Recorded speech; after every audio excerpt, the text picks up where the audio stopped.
તો મિત્રો આજે તમને એક દુઃખ સાથે વાત કહેવાની છે મિત્રો, ખેડૂતો માટે આવી ગઈ છે મોટામાં મોટી આફત। અને મિત્રો એ આફતનું નામ છે વરસાદ।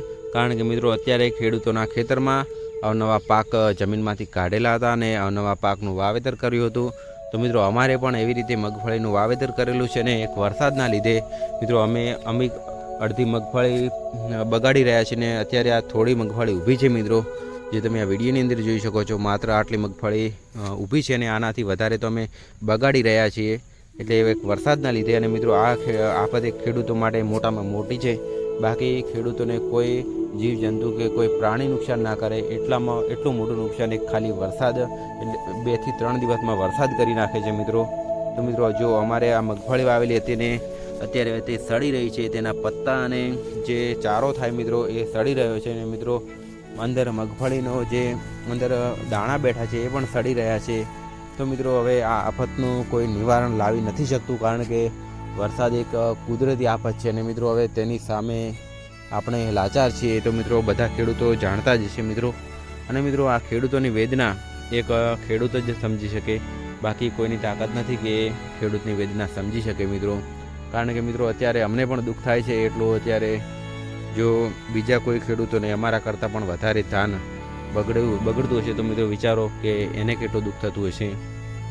અમારે મિત્રો અત્યારે આના કરતાં વધારે મગફળી પાણીમાં જાણે નાખી દીધી એવું જ સમજવાનું હતું, કારણ કે મગફળી કાઢેલી હતી અને ઉપર વરસાદ પડ્યો એટલે મિત્રો અમને અત્યારે એમ થાય છે કે આના કરતાં ગાય ભેંસ જો પહેલાં ખબર હોત તો ગાય ભેંસ ચરાવી નાખો એટલે થોડું પુણ્ય પણ મળોત। પરંતુ મિત્રો હવે આવું કોને ખબર હોય કે વરસાદ આવશે ને આટલું બધું નુકસાન કરશે મિત્રો। અને મિત્રો હવે આની સામે આપણે હવે કશું નથી કરી શકતા, આપણે આ વરસાદનો સામનો હવે મિત્રો આપણે જે થાય એ કરવો પડશે, કારણ કે વરસાદ તો આપણાથી નથી રોકાય એમ, કારણ કે એ શક્ય નથી। અને મિત્રો વરસાદ માત્ર ને માત્ર ચોમાસામાં આવે તો જ સારું લાગે છે, બાકી ઉનાળામાં અને શિયાળામાં આવે તો ખેડૂતો માટે એકદમ દુઃખભરી ઘટના બની જ જાય છે મિત્રો। કારણ કે શિયાળામાં મગફળી અથવા બીજા ઘણા બધા પાકોનું નુકસાન કરે છે અને ઉનાળામાં બાજરીનું નુકસાન કરે છે, અને ખેડૂતોને એ દુઃખ વારે ને વારે મિત્રો સહન કરવું પડે છે। અને મિત્રો એવું કોઈ સિઝન નહીં હોય કે વરસાદે તેમાં બગાડ નહીં કર્યો હોય, એવી કોઈ મિત્રો કોઈ પાક નહીં હોય કે જેમાં વરસાદથી બગાડ ન થયો હોય। તો મિત્રો તમે સામે જોઈ શકો છો કે ચારો પણ અત્યારે વરસાદ ચાલુ છે અને આ ચારો પલળી રહ્યો છે, કારણ કે આ ભાઈને મગફળી પલળી ગઈ હતી પરંતુ જેવી નીકળી એવી કાઢી નાખી હતી અને ચાર તો હવે પલળી રહી છે કારણ કે સડી ગઈ છે। અને અત્યારે તમે આ જો મોબાઈલના માધ્યમથી ઉપર છાંટા પડે છે અને વરસાદ ધીમી ધારે ચાલુ છે મિત્રો, કારણ કે તમે જોઈ શકો છો કે વરસાદના છાંટા પડી રહ્યા છે ને અત્યારે પણ વરસાદ ચાલુ છે। તો મિત્રો હવે આનો તો કોઈ ઉપાય નથી, પરંતુ ખાલી માત્ર ને માત્ર એક ઉપાય છે કે હવામાન વિભાગ દ્વારા આગાહી કરવામાં આવે તો આપણે સાવચેત થઈ જવું જોઈએ અને તેને જતું ન કરવું જોઈએ આપણે, તો જ મિત્રો આપણે કદાચ આ વરસાદથી બચી શકીએ, બાકી કોઈ ઉપાય નથી આનો। અને જે હવે બગાડ થયો એ તો થયો મિત્રો, બાકી આવનારા સમયમાં વરસાદથી બગાડ ન થાય એ માટે સમાચારથી આપણે માહિતી મેળવવી જોઈએ અને જે હવામાન વિભાગ દ્વારા આગાહી કરવામાં આવે છે તેને ધ્યાનમાં રાખીને ખેતી કામ અને જે પાકનું કામ હોય એ સમયસર પતાવી દેવું જોઈએ। અને આગાહી 15 થી 10-15 દિવસ પહેલાં જ કહેવામાં આવે છે કે વરસાદ આવવાનો છે, તો આપણે તે કામ ઝડપી અને જલ્દી કરી નાખવું જોઈએ, કારણ કે તેથી આપણે આ ખેતરમાં જે નુકસાન થાય છે એ બચી શકીએ છીએ, બાકી કોઈ જ આનો ઉપાય નથી। અને અમારે જે નુકસાન થયું એવું મિત્રો ઘણા બધાને ખેડૂતોને થયું છે, મારે કોઈ નવાઈનું નુકસાન નથી થયું। અને હવે અમે તો મિત્રો અમે અને બીજા બધા ઘણા બધા ખેડૂતો સહન કરે જ છે મિત્રો। કદાચ અમારે તો આ થોડી જમીન છે એટલે મિત્રો કોઈ પ્રોબ્લેમ નથી, બાકી કોઈને ખાલી માત્ર ને માત્ર મિત્રો વીઘો કે 2 વીઘા જમીન ઉપર કોઈ આધાર રાખીને ખેડૂતો બેઠા હોય છે, અને મિત્રો એમાં પણ આવી રીતે બગાડ થાય તો તેમને મિત્રો શું કરવું। જે મિત્રો કોઈ ઘરકામનું મિત્રો પછી કોઈ કામ અટવાઈ જાય છે, કારણ કે એના ઉપર આધાર રાખે છે, 4 મહિના મહેનત કરે છે અને તેના ઉપર આશા રાખીને બેસે છે મિત્રો।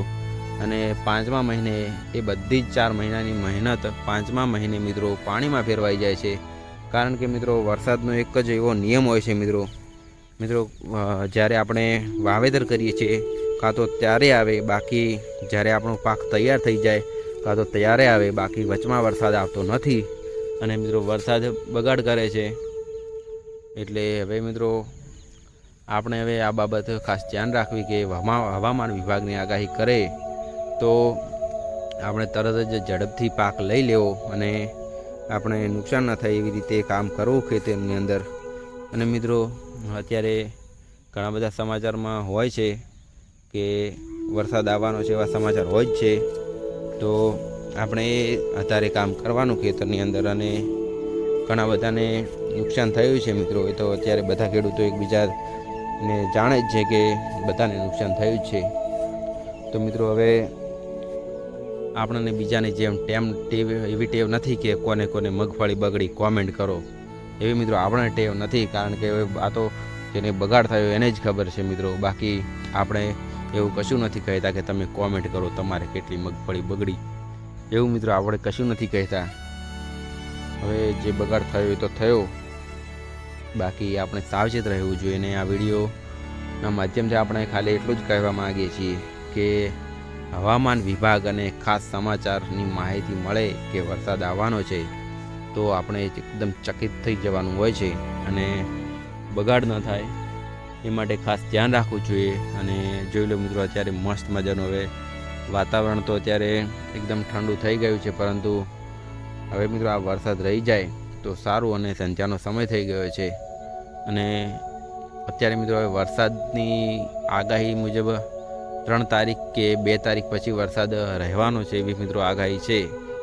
એટલે ત્યારબાદ તમે વાવેતર પણ કરી શકો છો અને જે તમારે જમીનમાં પાક છે ઊભો છે એ પણ તમે લઈ શકો છો એકદમ શાંતિથી. તો મિત્રો એક એવી મસ્ત મજાની વેબસાઇટ છે, તેના ઉપરથી તમે માહિતી મેળવી શકો છો કે જ્યાં તમને હવામાન એટલે કે વરસાદની આગાહી બતાવે છે, એટલે કે વરસાદની માહિતી બતાવે છે. તો મિત્રો એ વેબસાઇટનું નામ છે વિન્ડી, www.windy.com. એ વેબસાઇટ ઉપર જઈને તમે તમારા લોકેશન મુજબ વરસાદની માહિતી મેળવી શકો છો. તો મિત્રો ખાસ આટલી વાત કહેવા માટે આપણે વિડીયો બનાવ્યો હતો. અને બીજા આપણે ઘણા બધા પ્રેન્ક વિડીયો બનાવી છીએ મિત્રો, એ માત્ર ને માત્ર મનોરંજન માટે. પરંતુ મિત્રો આ એકદમ દુઃખની વાત હતી, એટલા માટે આપણે વિડીયો બનાવ્યો હતો. અને બસ આપણે આ વિડીયોની માધ્યમથી આપણે આટલું જ કહેવા માગીએ છીએ કે કોઈ ખેડૂતોને નુકસાન ના થાય અને કોઈ ખેડૂતોને પાક ના બગડે, બસ એટલી આશા રાખીએ છીએ. અને આ વિડીયોને અત્યારે આ એન્ડ લાવી છીએ, ત્યાં સુધીને બધાને જય હિન્દ અને જય ભારત, જય કિસાન. મિત્રો આ વિડીયોને એન્ડ કરીએ.